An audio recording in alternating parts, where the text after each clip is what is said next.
পড়েন, আপনি আমাকে মিথ্যা একটা অপবাদ দিয়েছেন এবং ধুয়ে রেখে দিয়েছেন একদম মিথ্যা অপবাদ দিয়ে।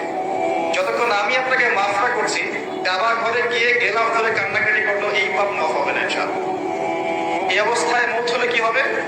পরকালে দেখবেন আমি দাঁড়িয়ে আছি আপনার জন্য, আপনার হিসাব হচ্ছে, হিসাব শেষ। আপনি সালাত, সওম, হজ জাকাতে নেকি নিয়ে উঠেছেন, কিন্তু দেখছেন আমি দাঁড়িয়ে আছি, আমার মতো আরো 10 জন দাঁড়িয়ে আছে। ওই 10 জনকে আপনি গালি দিয়েছিলেন, অপবাদ দিয়েছিলেন, তাদের গীবত করেছিলেন, তাদের সম্পদ সম্মানের হানি করেছিলেন। এখন কিয়ামতের মাঠে আপনার নেকি দিয়ে এই ঋণ শোধ করতে হবে, অন্য কোনো অপশন নাই। আর যদি নেকি শেষ হয়ে যায় তখন কি হবে?